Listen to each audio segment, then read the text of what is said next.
Alhamdulillah ya, Allah Subhanahu wa taala memudahkan kita untuk kemudian kita bisa bersua dalam satu majelis yang insya Allah majelis ini bukan dalam rangka kita membenci Nabi. Majelis ini dalam rangka kita menunjukkan rasa gembira kita karena Allah 14 abad yang lalu memberikan karunia dan rahmat kepada kita dengan kelahiran Nabi Allah Muhammad sallallahu alaihi wasallam. Allah Subhanahu wa taala berfirman di dalam surat Yunus ayat 58. Bagaimana kita bersikap dengan rahmatnya Allah, bagaimana kita bersikap dengan karunia-Nya Allah. Ya. Qul bi fadlillah wa bi rahmatihi wa bidzalika falyafrahu wa khairum mimma yajma'un. Katakanlah Muhammad. Ini perintahnya betul, katakanlah Muhammad. Tapi dalam kaidah usul fikih, kalau perintah itu kepada Nabi Muhammad tapi tidak dikhususkan kepada beliau, berarti ini perintahnya juga kepada umatnya. Ya. Apa kata Allah Subhanahu wa taala? Bi fadlillahi wa bi rahmatihi wa bidzalika falyafrahu. Ya. Dengan karunia Allah dan rahmat Allah hendaknya dengan itu mereka bergembira. Apa yang lebih baik dari rahmat Allah kecuali diangkatnya Nabiullah Muhammad sallallahu alaihi wasallam sebagai nabi. Ya. Ayyuhal kiram azanallahu wa iyyakum ajma'in. Maka momentum Maulid itu kita jadikan sebagai majelis ilmu, yang dengan majelis ilmu kita segarkan kembali ingatan kita betapa agung dan mulianya Nabiullah Muhammad sallallahu alaihi wasallam. Momentum Maulid kita jadikan merefresh dan muhasabah diri, sejauh mana kemudian cinta kita, sejauh mana ketaatan kita, sejauh mana keteladanan kita, perilaku kita dengan apa yang dicontohkan oleh Nabiullah Muhammad sallallahu alaihi wasallam. Ini penting Bapak Ibu sekalian.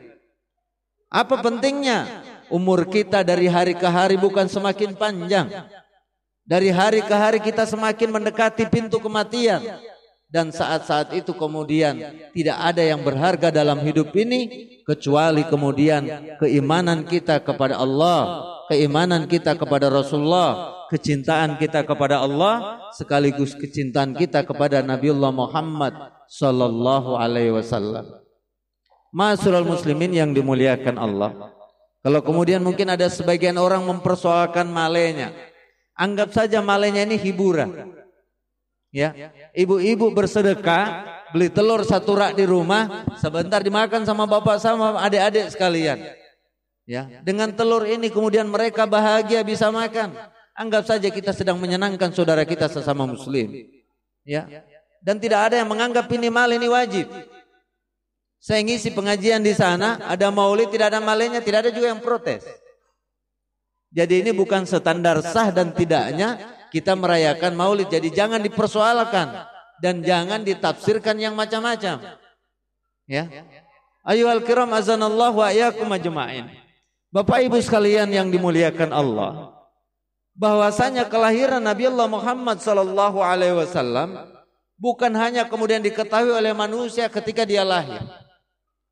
Bahkan sebelum dia mungkin ada di dalam janin ibunya, dalam kandungan ibunya, maka Allah Subhanahu wa taala sudah mengabarkan dalam kitab Zaburnya Nabi Daud. Kemudian Allah sudah mengabarkan nanti ketika ada air di mana mata air itu lama kering, tiba-tiba dia muncul mata air itu, saat itulah kelahiran Muhammad sallallahu alaihi wasallam. Bayangkan kitab Nabi Daud sudah dikabarkan adanya kelahiran Nabi Allah Muhammad sallallahu alaihi wasallam. Yang kedua di dalam kemudian kitab Taurat, Nabi Musa alaihissalam itu pun dalam kitab Taurat sudah dikabarkan oleh Allah bahwasanya nanti akan ada tanda-tanda ketika terbit namanya bulan sabit. Ya, bintang. Orang Yahudi paham betul tanda-tanda itu. Maka di situ adalah hari kelahiran Nabi Allah Muhammad sallallahu alaihi wasallam. Pun juga demikian.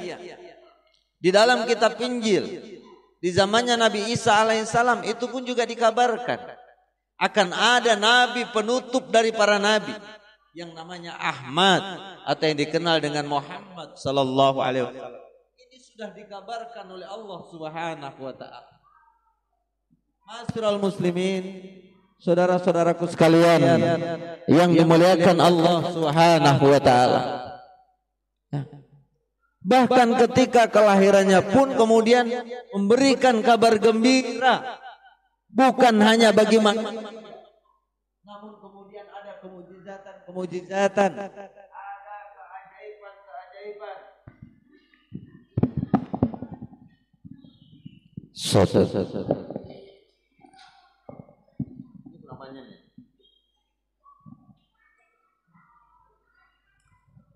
Jadi bahkan kelahiran Nabi Allah Muhammad sallallahu alaihi wasallam ada keajaiban yang terjadi yang mengiringi kelahirannya. Ya, sejak malam pertama ya, ibunya Siti Aminah kemudian diperlihatkan tanda-tanda kebesaran Allah sampai pada malam tanggal ke-12 Rabiul Awal. Bahkan tanah Taif itu kemudian ibunya melihat, kemudian tanah Taif bersenyum dan bergembira dengan kelahiran Nabi Allah Muhammad sallallahu alaihi wasallam. Tanaman saat itu kemudian buah-buahan awalnya kemudian lama menguningnya, lama masaknya. Dengan kelahiran Nabi buah-buahan itu segera masak. Di luar kemudian kebiasaannya. Ya. Yang kemudian saat itu kemudian musim agak tandus. Ketika lahir Nabi kemudian tumbuhan begitu suburnya. Bukan hanya itu, patung-patung di Ka'bah saat itu sekitar Ka'bah. Ketika lahirnya Nabi Sallallahu Alaihi Wasallam kemudian pada retak. Kemudian Raja Majusi, sesembahan orang Majusi menyembah api. Ribuan tahun kemudian api yang mereka sembah tidak pernah padam. Tapi ketika kelahiran Nabi Allah Muhammad Sallallahu Alaihi Wasallam tanggal 12 Rabiul Awal saat itu, kemudian api itu kemudian padam. Belum lagi kemudian pasukan Abraham yang menyerang Ka'bah dengan pasukan gajahnya. Kemudian saat itu Allah mengirimkan burung-burung dan mengambil batu-batu dari neraka. Kemudian dilemparkan lewat burung itu. Dan pasukan Abraham itu kemudian mundur tanpa ada perlawanan dari masyarakat Mekah saat itu. Demikian luar biasa Nabi kita Sallallahu Alaihi Wasallam. Lahirnya pun kemudian pada saat itu dikisahkan dalam satu hadis, tanah dan tumbuh-tumbuhan serta seluruh di bumi ini kemudian mereka tersenyum dan bergembira. Lah terus panjenengan kita umat yang kemudian mata kadang tak terhindar dari dosa, telinga kadang tak terhindar dari dosa, bagaimana mungkin kita tidak gembira dengan kelahiran Nabi Allah Muhammad sallallahu alaihi wasallam?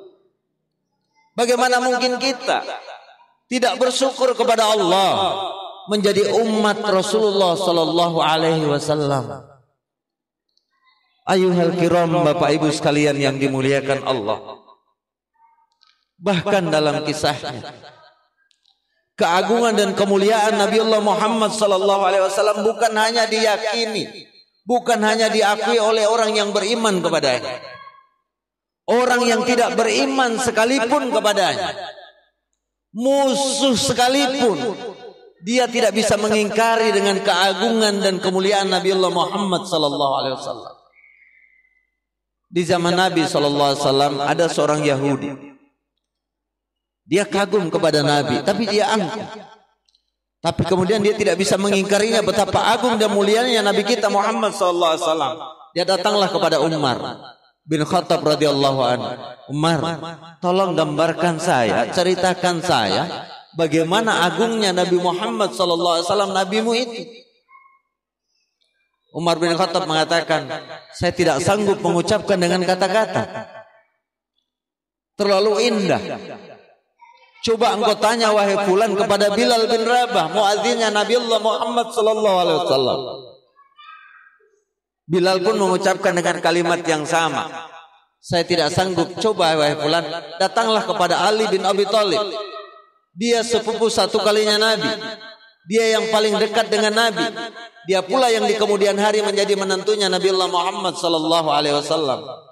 Ketika datang kepada Ali bin Abi Thalib, dia mengatakan, orang Yahudi, tolong gambarkan saya, ceritakan saya bagaimana indahnya dan agungnya serta mulianya Nabiullah Muhammad sallallahu alaihi wasallam. Apa kata Ali bin Abi Thalib radhiyallahu an? Kata Ali bin Abi Thalib, wahai fulan, gambarkan dan ceritakan kepada saya bagaimana indahnya ini dunia, bagaimana seimbangnya ini dunia, bagaimana kemudian teraturnya ini dunia, bagaimana takjubmu terhadap dunia ini. Ya. Jadi Bapak Ibu sekalian, Yahudi tersebut mengatakan, saya tidak sanggup, terlalu indah dunia ini diceritakan. Bapak melihat bagaimana indahnya, bagaimana maha dahsyatnya ini ciptaan Allah. Coba ibu-ibu sekalian, bapak-bapak sekalian, kalau bapak-bapak kakinya jalan kemudian kesandung batu, yang kena adalah ujung jarinya, yang teriak yang mana coba? Yang teriak mulut kita, yang merasakan sekujur tubuh kita, refleks kemudian di otak, kemudian apa yang harus kita lakukan? Tangan ini yang jaraknya jauh kemudian harus memegang, padahal kaki yang kena. Bukan hanya itu, kemudian otak berpikir, apa yang harus saya lakukan? Cari obat merah, cari ke toko. Tangan juga kemudian menggerakkan, ambil dompet, kemudian ambil uang, beli kemudian apa yang bisa menyembuhkan kaki kita. Artinya kalau kita diciptakan dari air yang kemudian yang kadang-kadang setitik saja, dari air mani, kemudian menjadi sosok manusia yang seperti ini, ada ribuan bahkan miliaran urat saraf di tubuh kita yang menghubungkan satu dengan yang lainnya. Pertanyaannya adalah, kalau kemudian manusia dengan susunan tubuhnya demikian dahsyatnya, bagaimana yang menciptakan manusia? Ya. Bahkan hampir memang tidak ada yang Allah ciptakan yang mungkin manusia menganggapnya itu tidak berarti. Tapi Allah mengatakan, Rabbana ma khalaqta hadza batila. Ya Rabbana, sesungguhnya yang kau ciptakan ini tidak sia-sia. Ambil contoh saja bebek kelo. Bebek kelo itu ada manfaatnya atau tidak? Coba. Mungkin bagi kita yang hari ini tidak mau memegangnya apalagi menciumnya. Tapi ternyata di bebek kelo itu ketika kita tidur banyak bakteri kemudian yang keluar lewat bebek kelo itu. Tapi sebentar, jangan kasih tahu mamanya, mak ngiler nih mak kalau tidur. Jangan. Ya. Yahudi tersebut mengatakan, saya tidak sanggup menggambarkan bagaimana indahnya dunia. Langit tak bertiang. Ya. Bumi tak bertali. Ya. Kemudian Ali mengatakan, kalau engkau menggambarkan indahnya dan agungnya bumi dan seisinya saja engkau tidak bisa, bagaimana aku bisa menggambarkan agungnya dan indahnya akhlak Nabiullah Muhammad sallallahu alaihi wasallam? Karena Allah mengatakan keagungan dan kemuliaan Nabiullah Muhammad sallallahu alaihi wasallam tidak ada apa-apanya dibandingkan alam semesta manusia dan kehidupan. Ayuhal kiram, azanallahu wa iyyakum ajma'in. Ya. Masih mau lanjut? Masih tanda menahan untuk tahan malenya. Nah, kita sholawatan dulu. Salatullah salamullah ala taha rasulillah.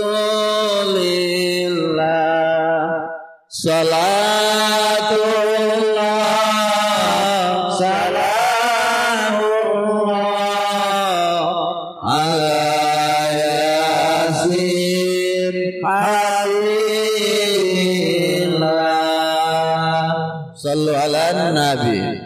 Ayuhal kiram, Bapak Ibu sekalian yang dimuliakan oleh Allah Subhanahu wa taala. Demikianlah agungnya Nabiullah Muhammad sallallahu alaihi wasallam. Pertanyaannya kemudian yang kedua adalah, apa hak Nabi atas kita dan apa kewajiban kita kepada Nabi? Ini. Ya. Yang pertama adalah hak Nabi atas kita yang Allah Allah wajibkan kepada kita adalah beriman kepadanya. beriman kepadanya. Ya. Orang tidak dikatakan dia menjadi muslim kalau dia yakin Allah itu ada, Allah itu satu, tapi dia tidak mengimani kenabian Nabi Allah Muhammad sallallahu alaihi wasallam. Asyhadu an la ilaha illallah wa asyhadu anna Muhammadar Rasulullah. Bayangkan. Kalau hanya meyakini Allah itu ada, iblis itu lebih yakin dari kita. Kalau hanya meyakini Allah itu ada, sebelum kemudian Islam datang, orang-orang Arab ketika dia bersumpah, wallahi, demi Allah, demi Allah. Tetapi kenapa keimanan mereka kepada Allah, keyakinan mereka kepada Allah tidak menyelamatkan mereka dari kekafiran, tidak menyelamatkan mereka dari kemusyrikan? Karena satu, mereka tidak mau beriman kepada kenabian Nabi Allah Muhammad sallallahu alaihi wasallam. Makanya satu ketika Rasulullah sallallahu alaihi wasallam setelah menerima wahyu dari Allah, Rasul mengumpulkan kemudian Bani Hashim, Rasul mengumpulkan orang Quraisy, dikumpulkan di lembah saat itu. Satu bukit, ya Bukit Sofa namanya. Ya. Kemudian Rasul mengatakan di tengah-tengah kaumnya, wahai kaumku, apa yang kalian ucapkan jika aku mengatakan di balik bukit ini ada pasukan besar yang akan menyerang kita hari ini? Orang-orang Quraisy mengatakan, termasuk Abu Jahal, Abu Lahab mengatakan, saya percaya karena engkau kami gelari dengan Al-Amin. Engkau adalah orang yang kami percaya. Ya. Kemudian Rasul melanjutkan, apa yang kalian akan katakan jika aku mengatakan aku ini adalah Rasul Allah? Kemudian Abu Lahab mengatakan, hanya untuk ini engkau Muhammad, engkau memanggil kami. Hanya untuk meyakini engkau adalah Muhammad Rasulullah. Jawaban Abu Lahab ini kemudian menjadi asbabun nuzul turunnya surat Al-Lahab. Tabbat yada Abi Lahab. Celakalah kedua tangan Abi Lahab. Yang kedua, yang Allah perintahkan kepada kita, hak Nabi atas kita adalah mencintainya, Bapak Ibu sekalian. Kita tidak boleh hanya beriman tanpa ada rasa cinta. Ya. Bagaimana mungkin orang meyakini kekasih Allah, Allah saja sayang kepadanya, kita tidak sayang. Allah saja cinta kepadanya, kita tidak cinta.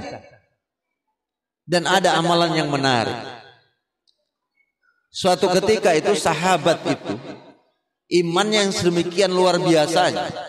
Sahabat itu amalnya juga yang sedemikian luar biasanya dalam kitab Hayatus Sahabat. Dia itu ada kekhawatiran. Apa khawatirnya dia? Khawatirnya dia jangan sampai nanti di akhirat imannya tidak sekuat iman Rasulullah, amalnya tidak sekualitas amalnya Rasulullah, tidak sekencang amalnya Rasulullah. Jangan sampai kemudian yang dikhawatirkan sahabat khawatir di akhirat tidak bisa bersama-sama Rasulullah sallallahu alaihi wasallam. Dia khawatir. Kenapa? Karena memang bencana dan kegagalan manusia dalam hidupnya, sekalipun banyak hartanya, sekalipun panjang titelnya, sekalipun tinggi jabatannya, dia gagal dalam hidupnya. Sekalipun umurnya 1000 tahun, kalau di akhirat tidak bersama-sama dengan Nabi Allah Muhammad sallallahu alaihi wasallam. Ya. Apa yang ditanyakan oleh para sahabat, Bapak Ibu sekalian? Ya Rasulullah, adakah amalan yang amalan kami tidak sama tapi kami bisa bersama-sama dengan mereka? Rasul bersabda, al-mar'u ma'aman ahabba.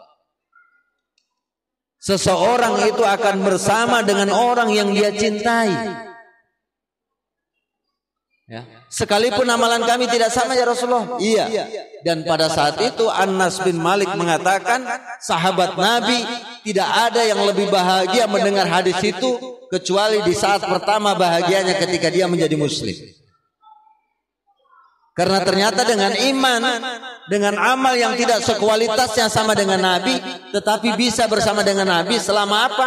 Ada rasa cintanya kepada Nabi Allah Muhammad sallallahu alaihi wasallam. Bapak Ibu sekalian yang dimuliakan oleh Allah Subhanahu wa taala, Bagaimana sih kualitas amalnya sahabat Nabi yang masih khawatir tidak bisa bersama dengan Nabi? Ya. Jadi dalam kisahnya Khalid bin Walid sahabat Nabi itu suatu saat dia jarang membaca Al-Quran dalam beberapa pekan. Dia gelisah dalam hidupnya. Kenapa dia gelisah? Karena jarang baca Al-Quran. Kenapa dia jarang? Karena dia disibukkan dengan aktivitas jihad fisabilillah dikirim oleh Rasulullah sallallahu alaihi wasallam. Yang kedua, ada sahabat Nabi yang dia buta. Dia bertanya kepada Rasulullah sallallahu alaihi wasallam, "Ya Rasul, saya ini mataku tidak bisa melihat. Adakah kemudian dispensasi? Adakah ruksa yang Allah berikan kepadaku ketika mendengar azan aku tidak datang ke masjid karena memang mataku tidak bisa melihat?" Rasul mengatakan iya. Tapi setelah kemudian mengatakan iya, Rasul bertanya balik. Tunggu dulu. Apakah engkau mendengar suara azan? Iya. Kalau engkau mendengar suara azan, maka kewajibanmu ketika azan berkumandang adalah mendatangi suara azan. Ini buta Bapak Ibu sekalian. Ya. Begitu pula di zaman sahabat Nabi SAW yang masih takut kalau tidak bisa bersama dengan Rasulullah.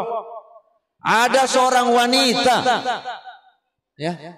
Jadi seorang wanita ini kata Nabi SAW, ada seorang wanita yang Allah sayang bahkan dia masuk surga duluan. Maka anaknya Rasulullah SAW, istrinya Ali bin Abi Thalib bertanya, ya wahai ayahku, seperti apa sosok wanita yang begitu Allah sayang kepadanya? Seperti apa sosok wanita yang kemudian dia lebih duluan masuk surga? Siapa dia? Rasul kemudian mengizinkan, ditunjukkanlah itu wanitanya masih hidup. Dan anaknya Rasulullah SAW datang ke sana dengan membawa Hasan dan Husain. Ketika dia datang ke rumahnya ke wanita tersebut, suaminya sedang tidak ada di rumah. Ketika mengetuk pintunya, apa jawaban si wanita tersebut? Ya Allah, aku bahagia sekali dikunjungi dengan putri Rasulullah sallallahu alaihi wasallam. Aku bahagia sekali.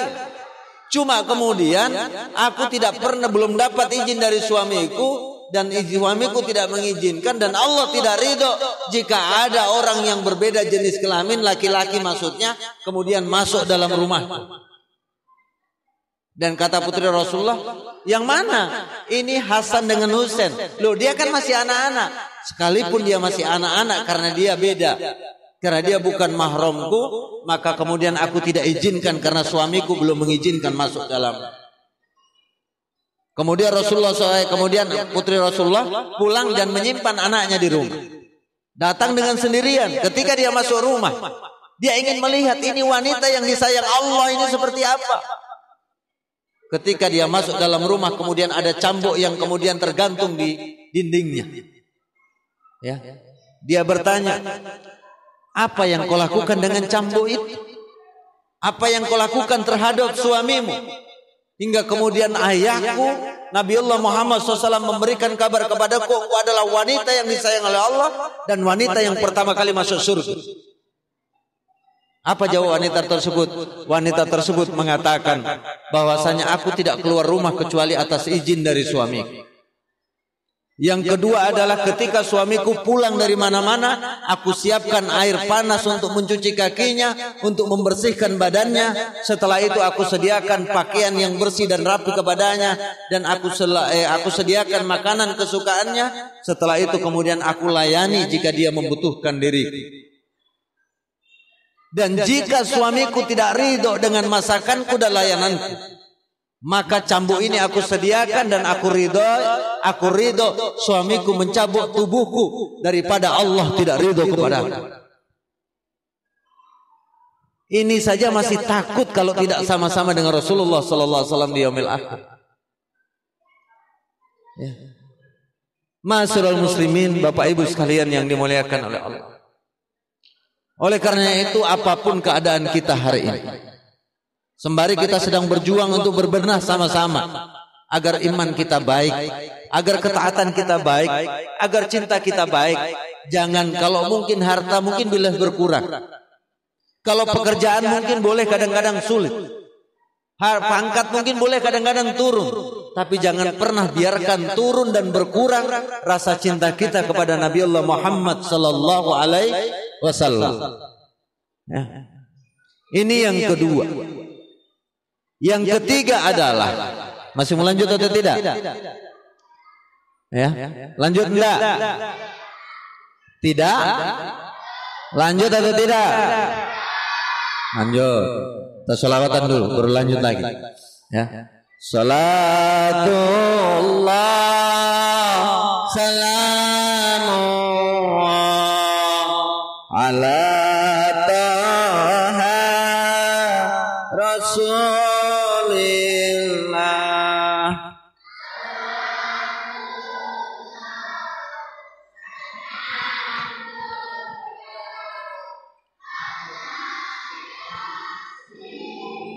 Habibillah sallu ala nabi. Bapak Ibu sekalian, masyarakat muslimin yang dimuliakan oleh Allah Subhanahu wa taala. Yang ketiga adalah apa hak Nabi atas kita? Adalah ditaati. Karena Nabi Allah Muhammad sallallahu alaihi wasallam itu disebut Rasul Allah, Bapak Ibu sekalian, maksudnya ada risalah yang dia bawa. Risalahnya apa? Adalah akidah dan syariah. Ya, itu. Makanya definisi yang dibawa oleh Nabi itu Islam, itu didefinisikan Islam itu begini. Al-Islamu huwa, Islam itu adalah ad-dinul ladzi anzalallahu ala Muhammad sallallahu alaihi wasallam. Agama yang diturunkan Allah kepada Nabi Allah Muhammad sallallahu alaihi wasallam litanzimi alaqatil insani bi khaliqi, yang mengatur urusan manusia dengan sang penciptanya, tasmulu akidah wal ibadah, dalam perkara akidah dan dalam perkara ibadah. Artinya dalam perkara ibadah kita diminta oleh Allah, hak Rasul atas kita, beribadahlah seperti ibadahnya Rasulullah sallallahu alaihi wasallam. Sallu kama ra'aitumuni yusolli, salatlah sebagaimana engkau melihat aku salat. Ya. Yang kedua, litanzimi alaqatil insani wa binafsihi. Aturan atau risalah yang dibawa oleh Rasulullah sallallahu alaihi wasallam itu mengatur hubungan manusia dengan diri kita sendiri, mat'umat ma'busat wal akhlak, dalam perkara makanan, pakaian, minuman, termasuk dalam perkara akhlak. Ya. Makanan, ambillah makanan seperti yang dikehendaki oleh Nabi. Seperti apa Ustaz makanannya Nabi? Makanannya Nabi bukan perkara kemudian sekedar halal, tapi makanannya Nabi juga adalah thayyib. Ya. Sekarang ini kan kadang-kadang ya kita yang muslimi yang penting halal, thayyibnya jarang-jarang kemudian kita perhatikan. Akhirnya masih muda kena stroke. Ya, karena ternyata kekuatan tubuhnya tidak cocok dengan makanan hari-harinya. Ya kan? Itu. Ya, lebih parah lagi kalau kemudian halalnya dia tidak perhatikan. Ya, yang penting dapat makan, yang penting bawa uang banyak. Nah, yang ketiga, litanzimi ghairu min bainil insan. Risalah yang dibawa oleh Nabi Allah Muhammad SAW itu mengatur hubungan manusia dengan manusia yang lain.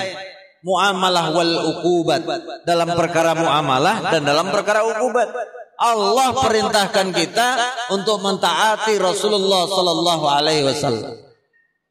Wa ma atakumur rasul faquduhu wa ma nahakum anhu fantahu. Dan apa-apa yang dikerjakan Nabi ambil, Pak. Yang ditinggalkan Nabi tinggalkan. Ya. Kenapa mesti yang dikerjakan oleh Nabi kita ambil? Yang pertama adalah konsekuensi keimanan kita kepada Allah. Yang kedua, kenapa mesti kita ambil? Karena amalan kita diterima oleh Allah itu ketika dua syaratnya. Dikerjakan karena Allah dan dikerjakan sesuai dengan yang dicontohkan oleh Nabi Allah Muhammad sallallahu alaihi wasallam. Yang ketiga, kenapa mesti kita ambil? Karena yang dibawa oleh Nabi, yang dikerjakan oleh Nabi, Allah berikan setempel, pasti itu kebaikan dan akan memberikan akibat baik. Yang dilarang oleh Nabi pasti buruk dan akan berakibat dengan keburukan. Contoh saja ini bapak-bapak sekalian yang dimuliakan Allah. Nasihat buat kita orang tua. Kata Rasulullah sallallahu alaihi wasallam, ini buat ibu-ibu, buat bapak-bapak yang punya anak perempuan. Kata Rasulullah, jika datang laki-laki yang baik akhlaknya, bagus agamanya, melamar anakmu, maka terimalah. Namun jika kalau engkau tidak terima, kata Rasulullah, maka kali akan datang fitnah di tengah kalian.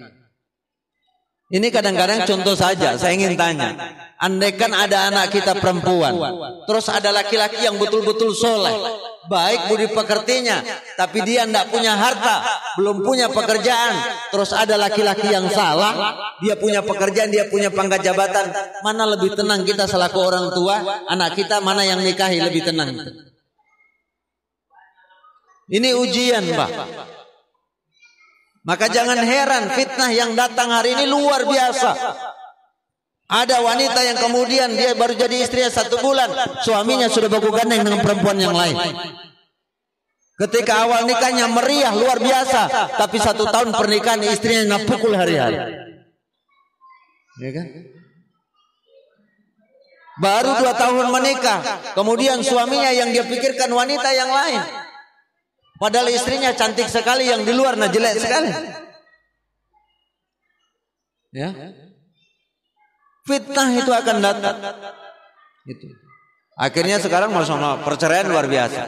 Bapak Ibu sekalian yang dimuliakan Allah. Yang keempat, apa hak Nabi atas kita? Adalah dan terakhir adalah membelanya. Membela kehormatan Nabi sekaligus membela ajaran Rasulullah sallallahu alaihi wasallam. Ini penting Bapak Ibu sekalian, yang ketiga ini saya sampaikan. Kita hari ini menjadi muslim di zaman yang penuh dengan fitnah. Benar apa tidak? Ya. Benar apa tidak? Kayaknya kita sholawatan lagi supaya perhatian kemalainya berkurang dulu. Ya. Salatullah salamullah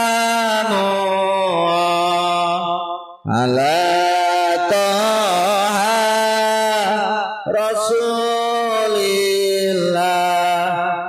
salatullah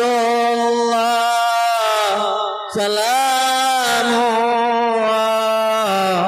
ala yasin habibillah. Saya mau tanya yang laki-laki di sana. Saya mau tanya, nanti kalau benar jawabannya saya kasih uang 10.000. Ya. Ya. Pilih male atau uang 10.000? Pulang pilih 10.000 dengan malenya. Serius ini, saya kasih hadiah. Ya, ada uang 20.000, 30.000 saya bawa, saya kasih hadiah. Yang di sebelah sana, coba, siapa namanya ibunya Nabi Muhammad? Ya, Siti Aminah. Nah, sini. Ya, siapa namanya bapaknya Nabi Muhammad? Nah, sini.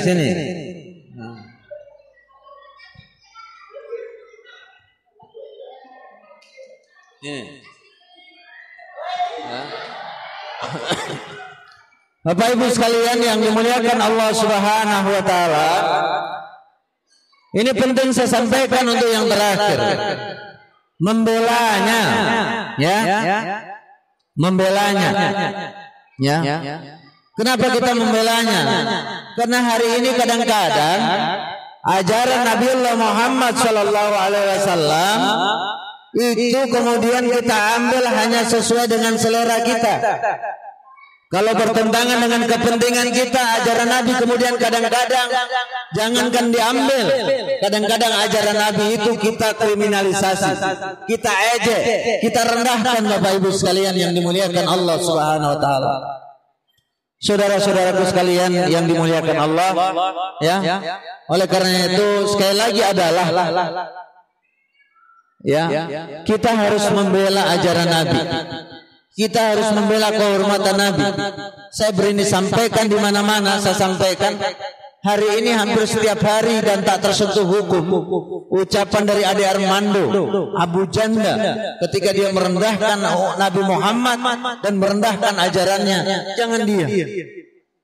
Ya, jangan dia. Ya. Dan jangan terpengaruh dengan ucapan-ucapan yang seperti itu. Ini kan kadang-kadang dikatakan syariat Islam, mohon maaf saja misalnya. Apa yang ada di benak kita dengan istilah syariat Islam? Padahal syariat Islam itu ajaran yang dibawa oleh Nabi.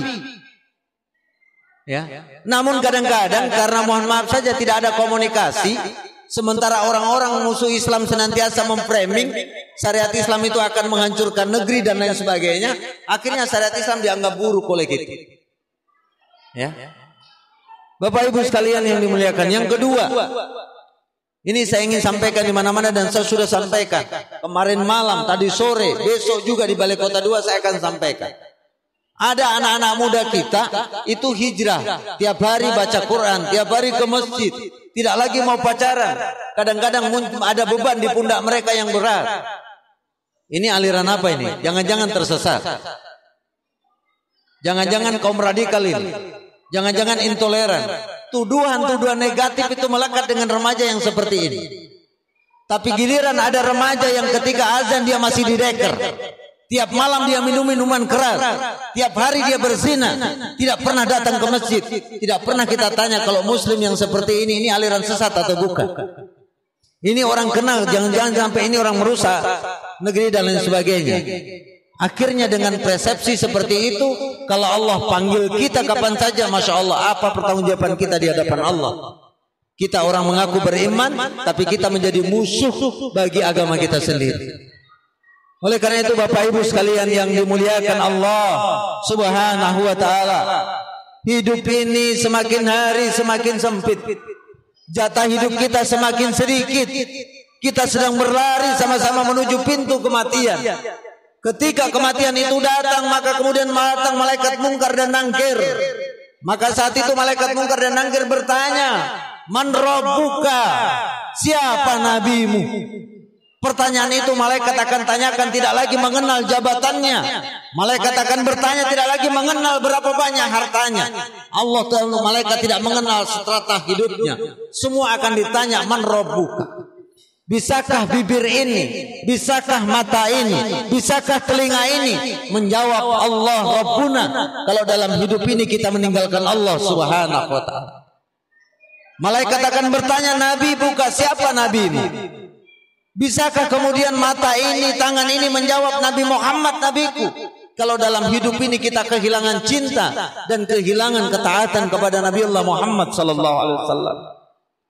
Bisakah kita menjawab Al-Quran kitabku kalau dalam hidup ini kita jarang membaca Al-Quran? Kalau dalam hidup ini kita jarang mempelajari Al-Quran? Kalau dalam hidup ini jarang Al-Quran kita jadikan sebagai panduan dalam hidup kita? Padahal keselamatan manusia nanti adalah ketika dia bisa menjawab Allah Rabbuna, Nabi Muhammad Nabiyuka, Al-Quran adalah kitabuna. Saudara-saudara sekalian, oleh karena itu dalam keadaan apapun, mari kita saling mendukung, mari kita saling mendoakan, mari kita saling membantu saudara kita agar kemudian kita bisa istiqomah. Allah Tuhan kita, Nabi Muhammad Nabi kita, Al-Quran adalah kitab kita sampai kita bertemu dengan Allah Subhanahu wa ta'ala. Allahumma ihtim lana bil Islam, Allahumma ihtim lana bil iman, Allahumma ihtim lana bil la ilaha illallah, Allahumma ihtim lana bi husnil ghaib. Demikian. Assalamualaikum warahmatullahi wabarakatuh.